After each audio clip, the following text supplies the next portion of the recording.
সরকারের তো এটা কাজ না। সরকার তো আর হচ্ছে ওই এক্সপোর্ট করে নাই, সরকার তো বিজনেস করে। বৈষম্য বিরোধী ছাত্রদের সাথে সরকারের ক্ষমতার দ্বন্দ্ব নাকি অন্য কিছু?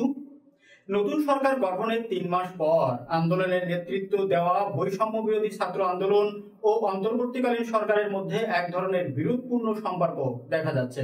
বিশেষ করে সরকারের উপদেষ্টা পরিষদে নতুন সদস্য যুক্ত হওয়ার ঘটনায় প্রকাশ্য রূপ নিয়েছে এই বিরোধ।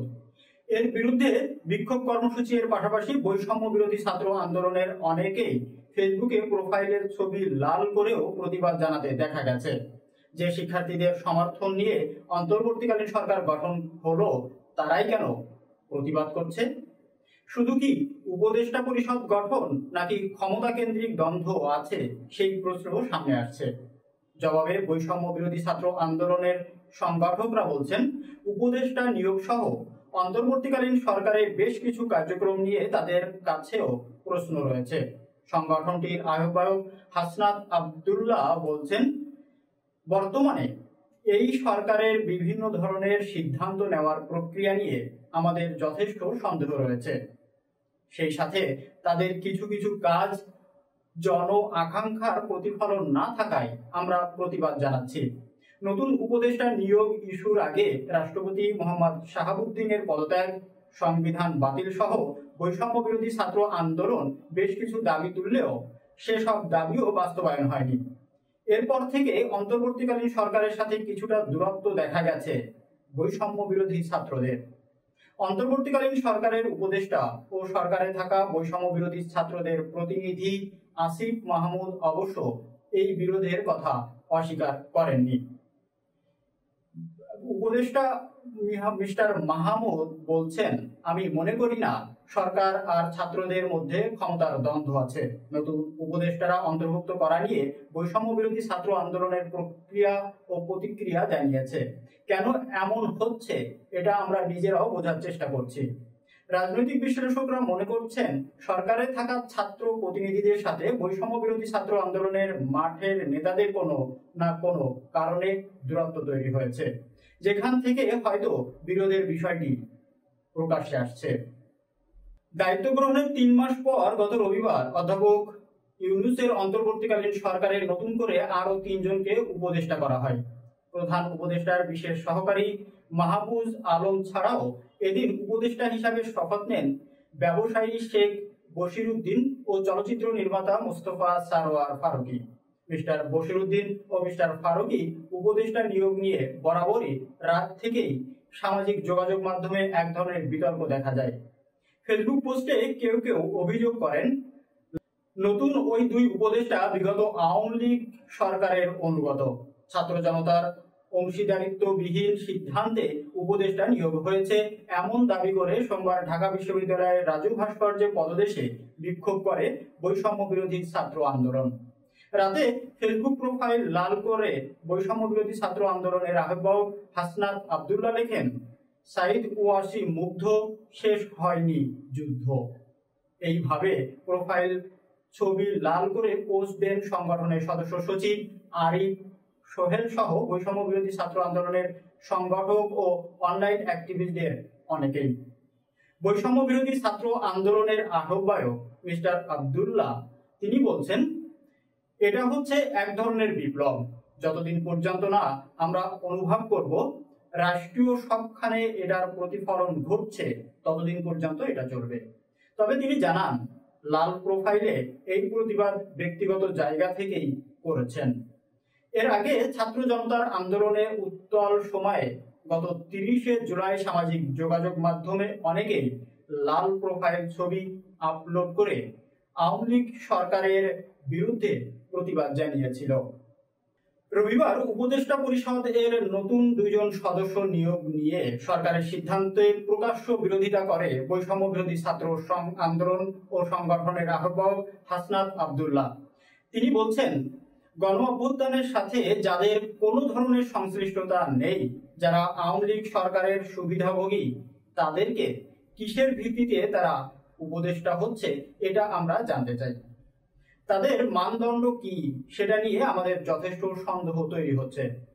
সরকারের এই বিষয়গুলো স্পষ্ট করা উচিত, বলছিলেন মিস্টার আব্দুল্লাহ। জবাবে সরকারের উপদেষ্টা পরিষদে থাকা ছাত্র প্রতিনিধিরা বলছেন, সরকার যখন যে সিদ্ধান্ত নেয় তার সব সিদ্ধান্ত তাদের সাথে পরামর্শ করে নেওয়া হয় না, যে কারণে দ্বন্দ্ব তৈরি হচ্ছে এবং তা প্রকাশ্যে এসেছে। উপদেষ্টা আসিফ মাহমুদ তিনি বলছেন, সরকার অনেক বড় একটা বডি, সরকার সবকিছু বিবেচনা করে সিদ্ধান্ত নিয়েছে, সেটা নিয়ে সমালোচনা বা দ্বন্দ্ব হচ্ছে এটা আমরা দেখছি। আমরা কমিউনিকেট করার চেষ্টা করছি, আমাদের ছাত্র সহকর্মীদের এটি নিয়ে বোঝানোরও চেষ্টা করছি। বৈষম্য বিরোধী ছাত্র আন্দোলনের মুখ্য সংগঠক আব্দুল হান্নান মাহমুদ তিনি বলছেন, তিনি 3 মাস সরকারের অনেক কিছু করার কথা ছিল, কিন্তু কিছু তো হচ্ছে না। এই ব্যাপারটা নিয়ে আমরা চিন্তিত। রাজনৈতিক বিশ্লেষকরা বলছেন, বিভিন্ন কারণে অন্তর্বর্তীকালীন সরকারের কর্মকাণ্ড নিয়ে সমালোচনা হতেই পারে। বিশ্লেষক মহিউদ্দিন আহমেদ তিনি বলছেন, উপদেষ্টা যে কেউ হলেই তার সমালোচনা হবে, কারণ এর স্বচ্ছ কোনো নিয়োগ প্রক্রিয়া নেই। তাছাড়া নতুন যাদেরকে উপদেষ্টা নিয়োগ করা হচ্ছে তাদের ব্যাকগ্রাউন্ড নিয়ে সমালোচনা আছে, যে কারণে বেশি সমালোচনা ও এ নিয়ে দ্বন্দ্ব বাড়ছে, বলছেন মিস্টার আহমেদ। অন্তর্বর্তীকালীন সরকার গঠনের পর বৈষম্য বিরোধী ছাত্র আন্দোলন বেশ কিছু দাবি নিয়ে গত মাস পর্যন্ত রাজপথে বেশ সক্রিয় ছিল। সর্বশেষ গত অক্টোবরে রাষ্ট্রপতির পদত্যাগ, 72-এর সংবিধান বাতিল, বিগত 3টি সংসদ নির্বাচনে অবৈধ ঘোষণার দাবি নিয়ে সরকার ও রাজনৈতিক দলগুলোর সাথে আলোচনা করে বৈষম্য বিরোধী ছাত্ররা তারা বিভিন্ন দাবি তোলে। বিশেষ করে রাষ্ট্রপতি ও সংবিধান বাতিল ইস্যুটিতে বিএনপি বেশ কড়া আপত্তি জানায়। এরপর বৈষম্য বিরোধী ছাত্রদের এইসব ইস্যু আর আলোর মুখ দেখেনি। বৈষম্য বিরোধী ছাত্ররা মনে করে তাদের আন্দোলনের ফসল বর্তমান সরকার, কিন্তু তাদের অনেক দাবি এখনো পূরণ হচ্ছে না, যে কারণে একটু একটু করে সংকট বাড়ছে। সংগঠনের আহ্বায়ক হাসনাত আব্দুল্লাহ তিনি বলছেন, সরকারের পক্ষ থেকে গত 3 মাসে আমরা অনেক আকাঙ্ক্ষার প্রতিফলন পাই নাই। আমরা যেখানে মুজিববাদের বিরুদ্ধে অবস্থান নিয়েছি, সেখানে আমরা দেখছি মুজিবের ছবিকে পিছনে রেখে শপথ নিচ্ছে সরকার। মুখ্য সংগঠক মিস্টার মাসুদ, গত 3 মাসে সরকারের অনেক উপদেষ্টাই তাদের উপর অর্পিত দায়িত্ব সঠিকভাবে পালন করতে পারেনি, যেটি নিয়ে সাধারণ মানুষের মধ্যে সমালোচনা রয়েছে। ছাত্ররা বলছেন, এইসব ইস্যুতে যারা যখন মানুষের মুখোমুখি হন তাদেরও নানা প্রতিবন্ধকতার মুখে পড়তে হয়। তবে সরকারের উপদেষ্টা আসিফ মাহমুদ তিনি বলছেন, পাবলিক সেন্টিমেন্টের জায়গা থেকে কিছু সমালোচনা হচ্ছে, সেটা আমরা বোঝার চেষ্টা করছি। সে অনুযায়ী যদি কোনো নতুন সিদ্ধান্ত নিতে হয় সেটা আমরা ভেবে দেখব। বৈষম্য বিরোধী ছাত্র আন্দোলনের নেতারা মনে করছে, সরকার গঠনের 3 মাসের মধ্যে যেসব অসঙ্গতি তৈরি হয়েছে সেসব নিয়ে তারা কথা বললেও অনেক সংকটের সমাধান হয়নি। হাসনাত আব্দুল্লাহ তিনি বলছেন, বিষয়টা এমন না যে আমাদের 2জন প্রতিনিধি থাকার কারণেই সরকার বিতর্ক বা সমালোচনার ঊর্ধ্বে থাকতে পারে। অবশ্যই তাদের ভুল ত্রুটি থাকলে সেটি সমালোচনা আমরা করি।